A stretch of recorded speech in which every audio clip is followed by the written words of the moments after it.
Hello, Jai Hind everyone. This is Soumya and I'm back again with a new video to tell you guys my strategy and what are the ways that I followed in order to score more than 80 marks in English. So as you can see that my score in GS was quite low, but I compensated for it in my English, right? And it was a given that I did not prepare. I did not prepare for GS and hence the marks. But yeah, okay. So basically आज हम एक strategy देखेंगे जिसके through मैंने किया, ठीक है, and I'll try to tell you exactly how I followed and what sources I followed ताकि मैं एटलीस्ट 80 प्लस तो ले आऊँ एग्जाम में, ठीक है। तो उसके लिए I like to explain you कि मैंने अपनी प्रिपरेशन को 3 पार्ट्स में डिवाइड किया था and I have already explain this to the batch students that these 3 sections are to be divided and then studied separately, ठीक है। तो what are these sections? These are comprehension, English grammar and vocabulary. So we need to pay attention to each one of them and that too in a separate manner, as well as finally when we are practicing the questions, they will come at times we will see clause test, है ना। So clause test क्या है? Clause test is a melange of comprehension as well as English grammar. आपको English grammar भी आना चाहिए, comprehension की understanding भी होनी चाहिए ताकि आप क्लॉज टेस्ट में 10 आउट ऑफ 10 सारे क्वेश्चंस सही कर पाओ, ठीक है। नाउ कमिंग टू हर एक सेक्शन को मैंने एक एनालिसिस किया है, ठीक है, कि एग्जाम में फॉर एग्जांपल कॉम्प्रीहेंशन सेक्शन से कितने आ रहे हैं, इंग्लिश से कितने आ रहे हैं और वोकैब से कितने आ रहे हैं, ठीक है। चलो देखते हैं इसको। कमिंग टू कॉम्प्रीहेंशन, ठीक है, first of all since this particular CDS 124 had was an anomaly, ठीक है, जो हमारा जो जनरली ट्रेंड फॉलो होता है, जो हमारा जैसे पेपर आता है हर बार, ठीक है, जो हम प्रेडिक्ट करते हैं कि यार कॉम्प्रिहेंशन से तो चलो ठीक है ये टॉपिक्स आएंगे, इस बार थोड़े कम आए, ठीक है। इस बार कॉम्प्रिहेंशन कितने मार्क्स कितने टोटल क्वेश्चंस लेकर आया? 30। अब यहाँ पे हम क्वेश्चंस देख रहे हैं, नॉट मार्क्स, ठीक है, ये ध्यान रखिएगा। हम 120 क्वेश्चंस में से 30 क्वेश्चंस हमारा कॉम्प्रिहेंशन का आया है, ठीक है। अब पहले मैं ये आपको समझाना चाहूंगी कि हमें कितने क्वेश्चंस और कैसे अप्रोच करना है, उसके बाद हमारा एम क्या होना चाहिए एक पूरे सेक्शन को मिला के मार्क्स लाने का, ठीक है। तो देखो कॉम्प्रिहेंशन में क्या क्या आ जाता है, एक तो पैसेज आ जाएगा, ठीक है। पैसेज में कितने आते हैं? 2 into 5 10, राइट। 2 पैसेज आते हैं, एक पैसेज में 5 क्वेश्चंस रहते हैं, टोटल 10 क्वेश्चंस, और वो हर साल आया है, ठीक है। CDS 222 में एक्चुअली पैसेज 3 आए थे, ठीक है, and these passage were quite difficult, ठीक है। ऐसा भी नहीं था 3 पैसेज आए तो इजी हो, तीनों डिफिकल्ट थे, ठीक है। Then ordering of sentences, that is PQRS, ठीक है। इसमें 10 क्वेश्चंस आते हैं हर बार, राइट। सो कितने सेक्शंस हैं टोटल कॉम्प्रिहेंशन के? First section, second section, third section and fourth section. Total generally 4 sections रहते हैं हमारे कॉम्प्रिहेंशन में, ठीक है। और चारों से हर बार हमें 10 क्वेश्चन मिले हैं देखने को। एक बार तो एक मतलब कि 5 क्वेश्चन ज्यादा मिले थे, ठीक है, एंड एक बार क्लॉज टेस्ट ही हटा दिया। इस बार क्लॉज टेस्ट नहीं रखा, इसकी जगह क्या रखा था? फ्रेजल वर्ब यहाँ पे इंट्रोड्यूस करा दिया था। अब देखो फ्रेजल वर्ब क्या है? Phrasal verb is something for which you need to have good hold on your vocab as well as your grammar, ठीक है। क्योंकि phrasal verbs जो बनते हैं वो किससे बनते हैं? verb और preposition से, ठीक है।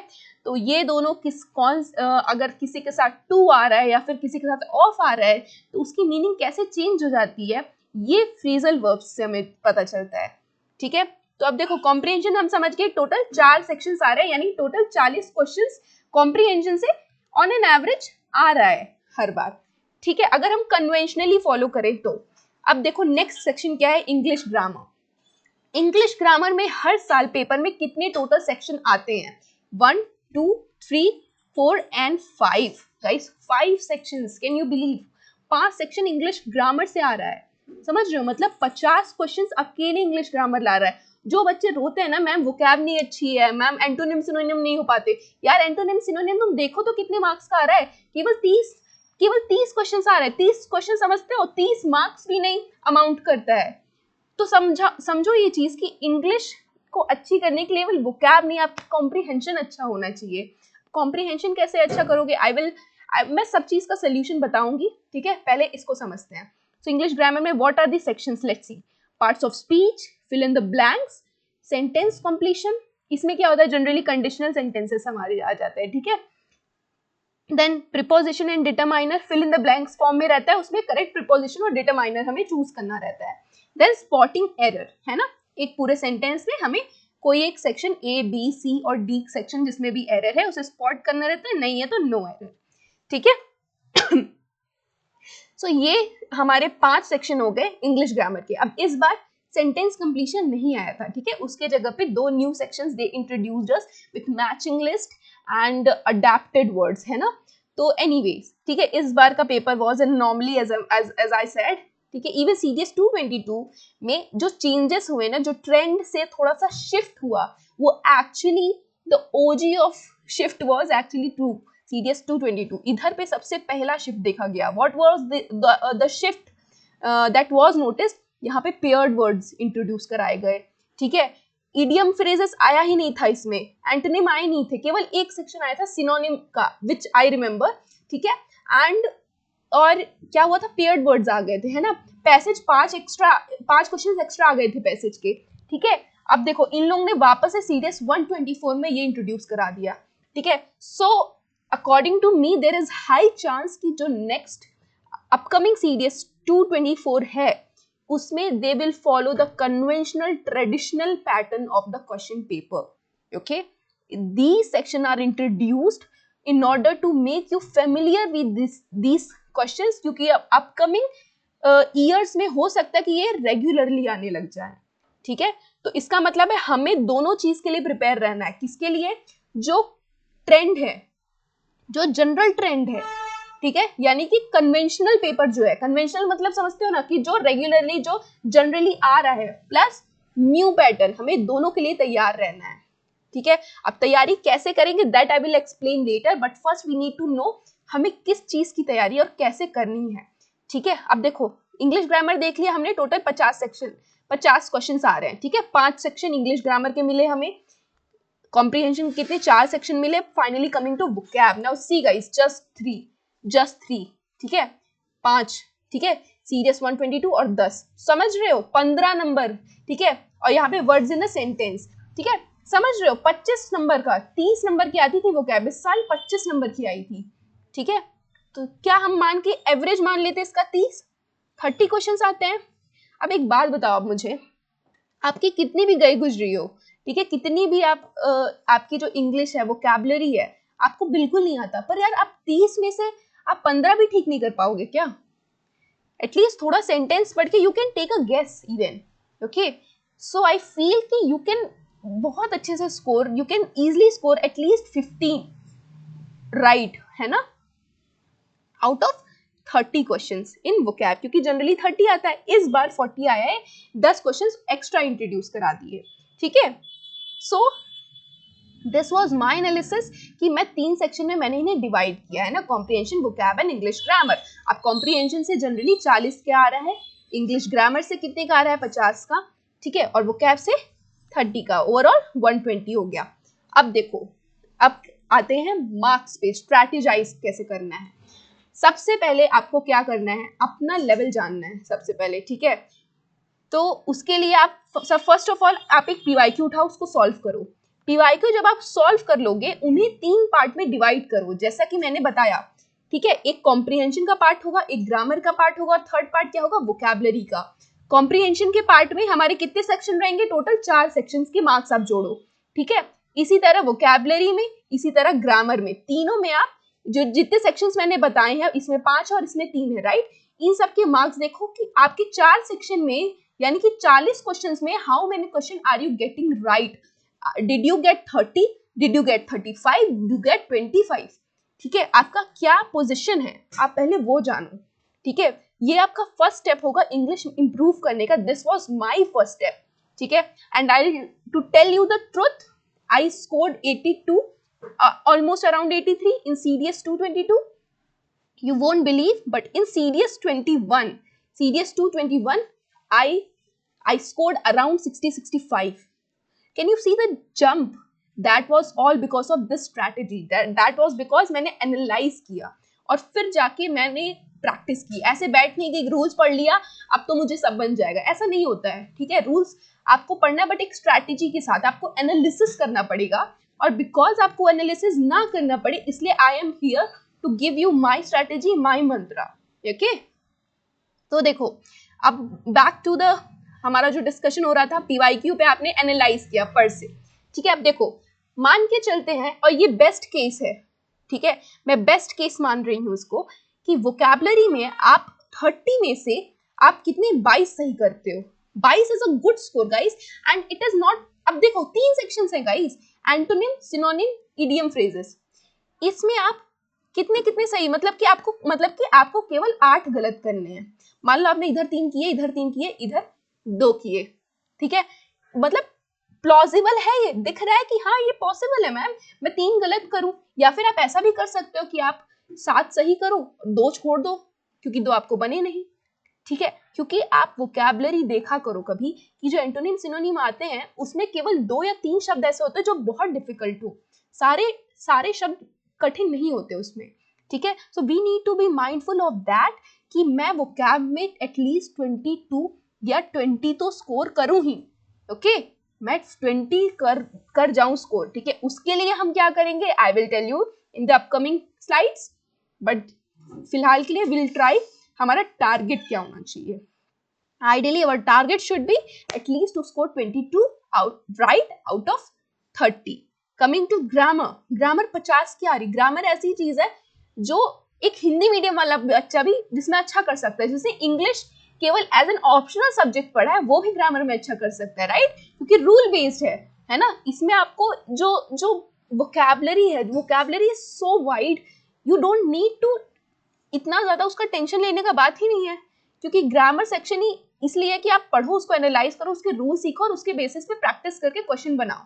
ठीक है, तो आप 50 में से मैं तो कहती हूँ आप तो 40-42 लाओ इसमें। ठीक है, you can easily score 42 in grammar. आप फिलअप में 10 आउट ऑफ 10 कर सकते हो, आप कंप्लीशन में 10 आउट ऑफ 10 स्कोर कर सकते हो। ज्यादा से ज्यादा गलत किसमें होगा, एरर में मान लो 2-3 गलत हो गए। ठीक है, और कितने सेक्शंस हमने देखे थे ग्रामर के, देखो parts of speech 10 out of 10 you can easily score, I am telling you this. ठीक है, फिल इन द ब्लैंक्स, इन तीनों में तो मैं बोलती हूँ आपको कि आप 10 आउट ऑफ 10 बहुत आराम से स्कोर कर सकते हो। तो 30 क्वेश्चन तो यहीं से सही हो गए। अब क्या बचा, प्रीपोजिशन, डिटरमाइनर, स्पॉटिंग एरर। ये दोनों सेक्शन थोड़े डिफिकल्ट होते हैं कंपैरेटिवली। ठीक है, मान लो आपने इसमें 5-5 भी गलतियां की तो भाई आप 50 में से 40 तो ला ही रहे हो। ठीक है, और मान लो थोड़ा कम कर लेते हैं, प्रीपोजिशन, डिटरमाइनर इतने भी बहुत डिफिकल्ट तो आते नहीं है ना। मान लो आपने 3 गलतियां की, कुछ आपको समझ नहीं है, आपने छोड़ दिए, छोड़ने का भी तो स्कोप है ना, कि सब। ये तो मैं आपका एकदम एक्सट्रीम्स की बात कर रही हूँ कि जब आप अगर 42 आपके अगर मान लो सही हो रहे हैं तो आपके 8 इनकरेक्ट हो रहे हैं। ऐसा भी हो सकता है कि आपके 42 करेक्ट हो, आपके 6 इनकरेक्ट हो, 2 आपने छोड़ दिए हो, है ना। So that is also a possibility, but I am taking the extremes here so that we cover the whole spectrum. ठीक है, जो possibilities हो सकती हैं 1 and 2, the last end और starting end की बात करने की मतलब है कि जो बीच की जितनी possibilities हैं वो सारी legible हैं, पर अगर मैं बीच से बात करूंगी तो एक extreme छूट जाएगा। ठीक है, anyways coming to comprehension। अब comprehension में देखो कितने हैं, 40। अब पैसेज में कितने आते हैं, 10 क्वेश्चंस। आप 8 स्कोर कर सकते हो, 2 गलतियां मान लीजिए यहाँ पे हो गई। ठीक है, नेक्स्ट PQRS में तो आपको गलती करनी ही नहीं है, उसमें आपको 10 आउट ऑफ 10 लाने हैं। That you need to make sure, and how will you make sure, by practising it. Okay, जो बच्चे PQRS क्या है, ऑर्डरिंग ऑफ वर्ड्स।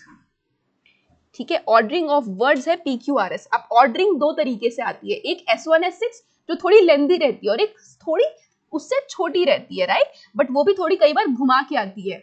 अब जो बैच वाले मैंने उनको अच्छे से तरीका बताया, there are multiple approaches to go about it, है ना। I will explain these. अगर आप बोलते हो तो मैं एक और वीडियो लाऊंगी जिसमें मैं जो मेरा पूरा क्वेश्चन पेपर था मैं आपको उसका photo I will upload and I will show you how did I go about the whole paper, है ना, and how did I solve the paper, उसके through I will explain. But anyways coming to the point that comprehension में we can make 40 correct out of 50 how so we will make at just 2 mistakes or 3 mistakes in passage, will make just 2 or 3 mistakes in what, in our S1 and S6 we will leave the room for PQRS और क्या बचा, clause, उसके लिए मान ले 1 या 2 गलती हो गई, ठीक है, तो 3, 2, 5, 2, 8, ठीक है, at max you need to make just 8 mistakes, ठीक है, और ये आपका टारगेट होना चाहिए, that should be your target, this use to be my target. जब मैं प्रैक्टिस करती थी ना इन सेक्शन की सेपरेटली, तो मैं ये टारगेट बना के चलती थी कि यार मेरे को इन 4 में मेरे को लाने हैं, चाहे जो हो जाए मैं 40-42 सही करूंगी ही, ठीक है। जब आप टारगेट बना लेते हो ना, तब आप उसको उस सिंसेरिटी से सॉल्व करते हो, ठीक है। सो यहाँ पे हमारा 33 एम हो गया। अब देखो टोटल 97 करेक्ट, इनकरेक्ट 20 मान के चलते हैं कि 3 तुमने स्कोप रख देते हैं कि तुमने छोड़ दिया, ठीक है, इसी में आपके 75 बन रहे हैं score. And this is when I am taking बहुत ज्यादा leeway, when I am giving बहुत ज्यादा लीवे, किसमें, वोकैब में, इवन ग्रामर में आप इससे बहुत अच्छा कर सकते हो, ठीक है। और अब आप अच्छा कैसे करोगे उस पॉइंट पे आते हैं, ठीक है। चलो सो देखते हैं what should be the strategy. First of all grammar की स्ट्रैटेजी देखो, पहले तो जो बैच वाले हैं तुम लोग क्लास देखो, ठीक है, and if you have watched the classes then start practising it. But for those जो बैच का पार्ट नहीं है, मैं उनके लिए भी सोल्यूशन बता रही हूँ कि आप हर एक सेक्शन, कॉम्प्रीहेंशन हो, ग्रामर हो या वो कैब हो, यहाँ पे ग्रामर का हर एक सेक्शन जो कि टोटल 5 सेक्शंस हैं, हमने पहले देख लिया, उनको आप टॉपिक वाइज सॉल्व करो। अब इसके सोर्सेस क्या क्या हो सकते हैं, PYQ first source, second YouTube channel पे प्रैक्टिस सेशंस, और ये केवल हमारा डिजायर टू लर्न में तो होगा ही, ठीक है, मैं आपको प्रैक्टिस करवाऊंगी from 1 August we will start regular practice session. मैं आपको इतने 15 दिन का टाइम दे रही हूँ कि आप ग्रामर प्रॉपरली, ग्रामर के रूल्स प्रिपेयर कर लो, ठीक है। अब ये आप कहाँ से करोगे, देखो I will suggest you a few books, okay, you can refer to SP Bakshi, ठीक है, और you can refer to Neetu ma'am's book, I don't remember, Plinth to Paramount, okay, you can refer these books to know the rules, okay, but don't go in too much detail of it, okay, not required, because what is required is now कि आप practice करना start कर दो, आप अभी से practice करो, फिर जब मैं क्वेश्चन कराऊंगी just come and check your progress कि आप कहाँ तक पहुंचे उस पर्टिकुलर टॉपिक में, क्योंकि मैं ग्रामर की सेक्शन वाइज प्रैक्टिस कराने वाली हूँ, मैं पार्ट्स ऑफ स्पीच लूंगी, एरर लूंगी, कंप्लीशन लूंगी, फिलअप लूंगी, उसमें भी I will explain how to go about it, आपको कैसे सॉल्व करने हैं ये पर्टिकुलर सेक्शंस, ठीक है। तो यहाँ पे यूट्यूब प्रैक्टिस हो गया, हमारा PYQ हो गया, and finally full length mocks दो, ठीक है, फुल लेंथ और सेक्शन वाइज इवन, ठीक है। आपको क्या देना है, अपने मॉक्स। तो by means of this you will be able to own grammar में 42 out of 50 you can easily score, ठीक है। और ये मैं जब बता रही हूँ, आपके जब गलती हो, मैं मान रही हूँ ग्रामर में तो गलतियां होनी ही नहीं चाहिए बच्चों से, क्योंकि grammar is something that you can, मतलब in which you can score very immaculately, एकदम बिना किसी गलती के आप ग्रामर सेक्शन, ऐसा एकदम grammar section is the most technical part of the literature, right. चलो अब आते हैं कॉम्प्रीहेंशन पे। कॉम्प्रीहेंशन में कैसे स्कोर करोगे, देखो this is what I taught in batch. This was exactly the same slide, copy pasted to this slide because I wanted to tell you आपका honestly क्या क्या अप्रोच होना चाहिए। तो मैंने ये सीखा है अपने इन अटेम्प्ट से कि मैं जनरली 3 अप्रोचेस फॉलो करती हूँ और मैं वही आपको बताने वाली हूँ, ठीक है। आई am here telling you exactly what I follow, I preach what I practice, okay. So here first approach would be, आप देखो अब ये जो अप्रोचेस हैं उसको आपको करने के लिए आपको पहले पैसेज समझना पड़ेगा कि पैसेज कैसे होते हैं। कुछ पैसेज होते हैं जो कॉम्प्लेक्स होते हैं, उसके लिए आपको पैसेज की अंडरस्टैंडिंग अच्छी होनी चाहिए, ठीक है। दूसरे पैसेज होते हैं जो थोड़े सिंपल होते हैं, उसको आप मतलब कि पैसेज को ऐसे थोड़ा ग्लैंस थ्रू भी कर लोगे तो भी आपको आइडिया लग जाएगा, ठीक है, it is talking about that part, okay I will do it, okay. So complex passages are required to be read at least once or twice in order to get the correct answer, because complex passage has some hidden meanings.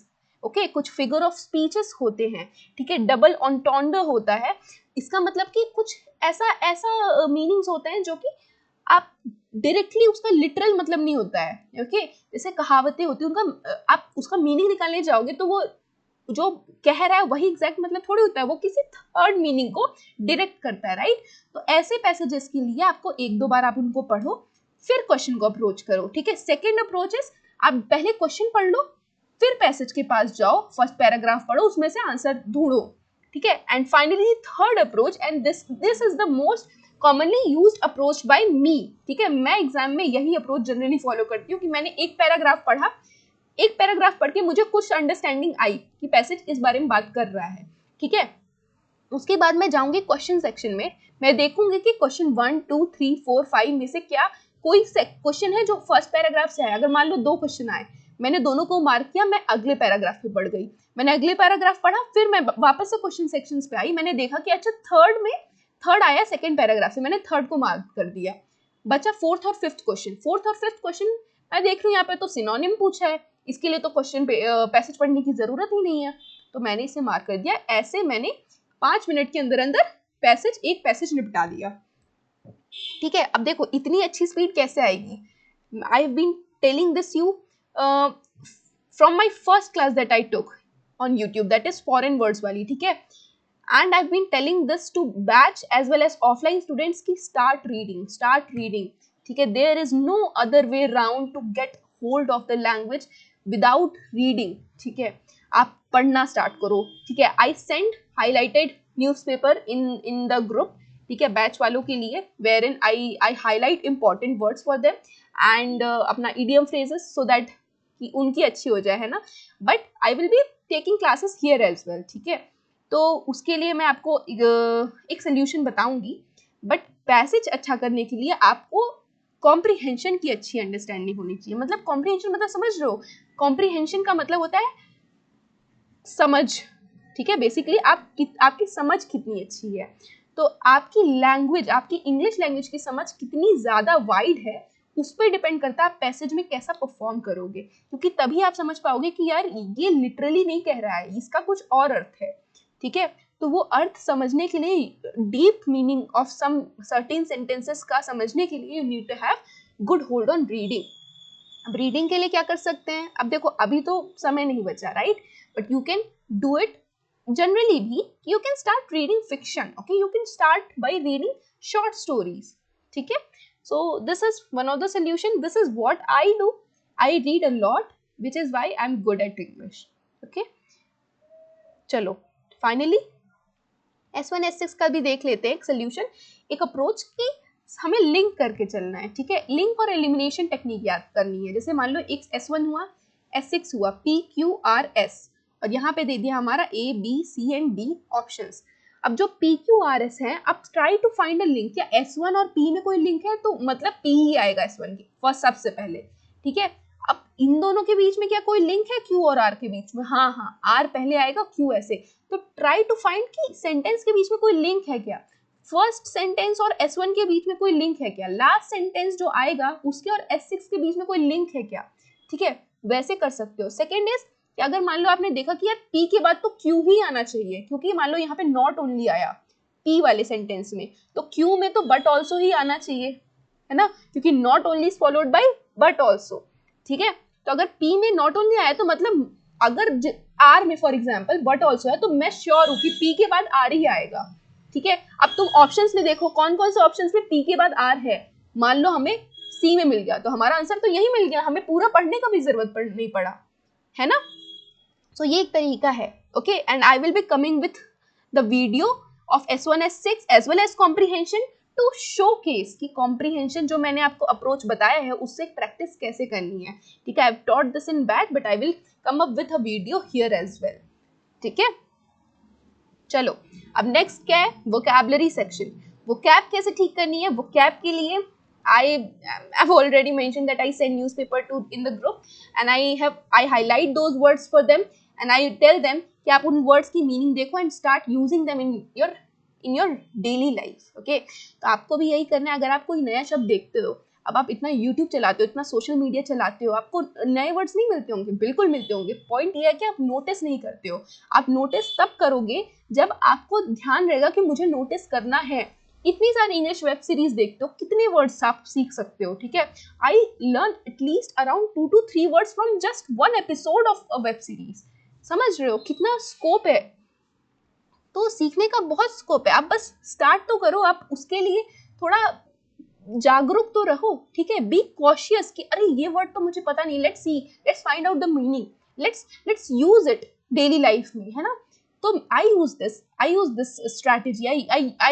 If I found a new word, if I don't know the meaning of it, I will Google it quickly. I will see how it is used in a sentence, and I will start using that particular word from the very next day, so that I get a good hold on that word and I don't forget the meaning of that word. Because अगर मैं उसको रोज रोज use करने लग जाऊंगी तो वो word मेरे लिए इतना ज्यादा कॉमन हो जाएगा कि मतलब अब देखो लिटरली कितना कॉमन है, क्योंकि आपने यूज करना उसको स्टार्ट कर दिया तो वो कॉमन बन गया, ठीक है? तो do this, and I don't know how many times I repeated this very advice, offline बच्चों को भी एंड बैच वालों को भी, and I am giving it to you as well, because this is what worked for me guys, ठीक है? And I M आप देख सकते हो, ठीक है? मेरे मार्क्स देख सकते हो, और ये मेरे लिए कारगर था, and which is why I am telling you to follow this. Just try it, फिर आप अपना खुद का तरीका भी सीख लेना, है ना? आई am just giving you a map, ठीक है? आपको एक मैप दे रही हूँ मैं, आप उस मैप के थ्रू आपको जाना है। अब मैंने मान लो यहाँ से रास्ता बताया, ऐसा भी हो सकता है कि यहाँ पे एक शॉर्टकट हो, है ना? यहाँ पे एक छोटा रास्ता हो, आप उधर भी जा सकते हो, but I am just giving you a remote idea how to go about it. अब जब आप निकलोगे ना तो आप खुद ही चार्ट आउट कर लोगे उसको, ओके? सो वोकैब के लिए आई will be coming up with 30 days vocabulary challenge, ठीक है? मतलब हम 30 days daily in the morning 7 AM to 8 और 8:30 AM तक हम वोकैबुलरी के 20 क्वेश्चंस हम डेली सॉल्व करेंगे, और इससे हम जितना हो सकता है एटलीस्ट मोर देन 500 वर्ड्स, क्योंकि 30 दिन में, एक दिन में आप 20 क्वेश्चन कर रहे हो, यानी कि एक क्वेश्चन में 4 वर्ड्स होते हैं टोटल, ठीक है? तो more than 500 words we are going to learn. लेकिन these days we will be practicing what? vocabulary. vocabulary में क्या क्या? Antonym, synonym, idioms and phrases, ठीक है? और क्या? One word substitution, then phrasal verb, ये सब मैं पढ़ाने वाली हूँ आपको डेली। आपको क्या करना है? सुबह उठे, चाय लिया, बैठ गए वीडियो देखने, ठीक है? 1 घंटे वीडियो देख लिया, चलो ठीक है, आज ये शब्द सीख लिए। मतलब मैं, और ये जो मेरे वोकैब का जो सोर्स रहेगा वो क्या क्या रहेगा? न्यूज़पेपर, ठीक है? The Hindu and Indian express के वर्ड्स में निकालूंगी जो रेलेवेंट है। रेलेवेंट मतलब जो हर बार आ रहे हैं न्यूज़पेपर में, डेली आ रहे हैं लगभग, तो वो उनके चांसेस बढ़ जाते हैं एग्जाम में आने के, ठीक है? तो न्यूज़पेपर मेरा सोर्स रहेगा। कॉम्पिटिटिव एग्जामिनेशन की बुक्स एक मेरे सोर्स रहेंगी कि उनमें भी कुछ वर्ड्स रहते हैं, राइट? और जो डिफेंस यानी सीडीएस और एफकेट के पॉइंट ऑफ व्यू से इंपॉर्टेंट है, even for that matter CAPF के पॉइंट ऑफ व्यू से जो इंपॉर्टेंट है, मैं उन वर्ड्स को इन बुक से निकालूंगी, न्यूज़पेपर से निकालूंगी, प्लस सोशल मीडिया पे जो टर्म्स ट्रेंड करते हैं, क्योंकि ये भी मैंने नोटिस किया एग्जाम में कि ये वर्ड्स भी आते हैं, ठीक है? कितनी बार ऐसा हुआ है कि कोई वर्ड मैंने रिसेंटली सीखा because I heard some celebrity saying it, है ना? सम सेलिब्रिटी और some political leader using that word, और इसलिए मैंने वो देखा, मैंने सीख लिया, और मैंने देखा एग्जाम में आ गया वो, क्योंकि ऐसे ही आते हैं वर्ड्स। अब उनका भी तो कोई सोर्स होता होगा ना, जो क्वेश्चन पेपर सेट करते हैं, तो हम ऐसा क्यों मान के चल रहे हैं कि उनका जो सोर्स है वो एकदम ऐसा क्रिप्टिक है, हम कभी गेस ही नहीं कर पाएंगे, बिल्कुल गेस कर पाएंगे, और वो भी ऐसे ही यूज करते होंगे, ऐसे ही वर्ड्स डालते होंगे जो रेलेवेंट है आजकल के जमाने में, राइट? आजकल के दिनों में, okay? So this would be my क्या बोलते हैं, सोर्सेस, ठीक है? और फिर इसके बेसिस में मैं आपकी डेली क्लास लेने वाली। It will be starting from 15th of July, that is from tomorrow, कल से मैं स्टार्ट कर दूंगी। I hope you all attend these, ठीक है? और इसके थ्रू आप सीखे। Alright, now coming to finally strategy for vocab की, रीड एडिटोरियल्स। देखो वो तो मेरा पर्सनल स्ट्रैटेजी है जिससे मैं आपको सिखाने वाली हूँ, ठीक है? अब आपका खुद का क्या स्ट्रैटेजी होना चाहिए कि आप एडिटोरियल्स पढ़ें, ठीक है? उसको वर्ड्स हाईलाइट करें, जो मैं करती हूँ वो चीज़ आप करें, ठीक है, वर्ड हाईलाइट करें, उनकी मीनिंग देखें, प्लस उनको डेली स्पीच में यूज करें। Then solving question by using elimination method. अब this we will be learning in our practice, ठीक है, जो रोज प्रैक्टिस करेंगे उसमें एलिमिनेशन मेथड को कैसे हम डिवाइस करना है, कैसे यूज करना है, ये हम प्रैक्टिस में देखेंगे। Okay, so don't worry about that. And then finally give me a minute, या and finally coming to strategy for time management of your examination. So आपकी टाइम मैनेजमेंट की क्या स्ट्रैटेजी होनी चाहिए आइडियली, वो देखो। अब मैं अपना स्ट्रैटेजी आपको बता देती हूँ, और मेरी स्ट्रैटेजी किस बेसिस पे मैंने बनाई, बिकॉज मेरी स्पीड ऑलरेडी अच्छी है। किसकी अच्छी है? चीजें इंग्लिश लैंग्वेज समझने की, इसलिए ये मेरी स्ट्रैटेजी है। अब आपको अपनी स्ट्रैटेजी खुद बनानी पड़ेगी, ठीक है। आप मेरी स्ट्रैटेजी से एक आइडिया ले सकते हो कि कैसे बनाना है। अब मैं क्या करती हूँ, मैं फर्स्ट 60 to 75 मिनट्स में पूरा सेक्शन निपटा लेती हूँ, सारे सेक्शंस निपटा लेती हूँ except for passage and S1 S6। मैं केवल इनके लिए छोड़ती हूँ टाइम, यानी कि रेस्ट ऑफ द 45 मिनट्स मैं केवल इनको देती हूँ, ठीक है। अब इसको मैं डिवाइड कर लेती हूँ कि मैं 30 मिनट इसको दूंगी S1 S6 को, और 10 मिनट्स 15 मिनट्स मैं पैसेज को दूंगी, ठीक है। तो मेरा ये रहता है डिवीजन जनरली कि मैं अब 60 से 75 मिनट्स में आई complete rest of the question paper, okay, and for the rest of the 45 minutes that I am left with, उसमें मैं पैसेज और S1 S6 को सॉल्व करूँ, ठीक है। और मैं मतलब कि एक सेक्शन सॉल्व किया मैंने 10 क्वेश्चंस, उसको मैंने OMR में फिल भी कर दिया उसी के साथ, ठीक है। मतलब हाथों हाथ फिल करते चलो, सो दैट कि आपको एरर का चांस ना बने। जब आप इकट्ठे फिल करते हो ना OMR, तो आप एरर करते हो समटाइम्स, है ना। फॉर एग्जाम्पल आपने 4th क्वेश्चन छोड़ दिया, अब आपको 5th करना था, बट आपने गलती से OMR में 4th को मार्क कर दिया, ठीक है। ऐसा भी हो सकता है, इसलिए आई सजेस्ट कि आप एक टाइम पे 10 या 20 से ज्यादा क्वेश्चन मार्क मत करो इकट्ठे OMR में, ठीक है। एक सेक्शन सॉल्व किया OMR में मार्क कर दिया, दूसरा सेक्शन सॉल्व किया OMR में मार्क कर दिया, okay. So okay guys, this was what I wanted to tell you how to go about your solving the paper. अब मैं एक वीडियो के साथ और आऊंगी। if you wish to, please comment that if you want to see or learn through that video, I will come with that video जिसमें मैं आपको एक क्वेश्चन पेपर के एग्जाम्पल से फुल लेंथ CDS 1 2024 उसमें मैंने जैसे सॉल्व किया था एग्जैक्टली उसकी I will take a picture and I will उसको PDF बना के आई विल शो यू, ठीक है, कि मैं कैसे क्वेश्चन पेपर पर हर एक सेक्शन में कैसे करती हूँ सॉल्व, ठीक है। यहाँ पे तो मैंने आपको एक रोड मैप दे ही दिया है, okay. So finally coming to the time table जो कि मैं फॉलो करने वाली हूँ, you can note this time table down if you want to follow this, ठीक है। I will be taking vocab from 15 July onwards till 31 July and it will continue to August as well, जब तक कि हमारा 30 days complete नहीं हो जाता, ठीक है। यानी कि 14th और 13th ऑफ अगस्त तक चलेगा ये। देन कमिंग टू अपना practice, so I am coming up with CAPF as well as FCAT full length practice, ठीक है। FCAT के टोटल 30 क्वेश्चंस इंग्लिश के I will be coming up with, ठीक है, फ्रॉम 16th ऑफ जुलाई, ठीक है। मतलब ये ऑल्टरनेट डेज पे रहेगा, एक दिन CAPF एक दिन FCAT, from 15th till 23rd, okay। CAPF के we will be practicing 5 sets overall and FCAT के 10 sets, okay, starting from 15th and 16th July. So I hope you join this. Time क्या है 7 AM to 8 AM, 10 PM to 11:30 PM, ठीक है। क्या करना है, simple, सुबह उठो, चाय लेके बैठो, देख लो जल्दी से, है ना, 4 वर्ड्स ही सीखोगे, है ना। देन CAPF प्रैक्टिस में क्या करना है, जो CAPF के लिए प्रिपरेशन कर रहे हैं, it's a golden chance for you, ठीक है। अब देखो आपके जो मार्क्स हैं, आप 45 मार्क्स, आप समझ रहे हो, 45 to 50 मार्क्स आप इजीली स्कोर कर सकते हो ग्रामर कॉम्प्रीहेंशन को अगर आप मिला दो, ठीक है। तो आई विल सजेस्ट कि आप ग्रामर सेक्शन वाली क्लासेस, ग्रामर सेक्शन के मैं पढ़ा नहीं रही हूँ यहाँ पे, मैं प्रैक्टिस करवाऊंगी आपको, ठीक है। I will make you practice the sets, ठीक है। उसमें जो 6th क्वेश्चन होता है CAPF में, है ना, जिसमें ग्रामर रहती है, वो सारे मैं आपको प्रैक्टिस करवाऊंगी और उसके 5 सेट आएंगे। तो आई hope you all join these classes, okay, and make the best use of it. So okay guys, so that was it from my side. I hope you start studying now. It's high time that you started studying, है ना। So I hope to meet you all soon, ठीक है। So see you tomorrow in the morning, that is at 7 AM, ठीक है। चलो, adios.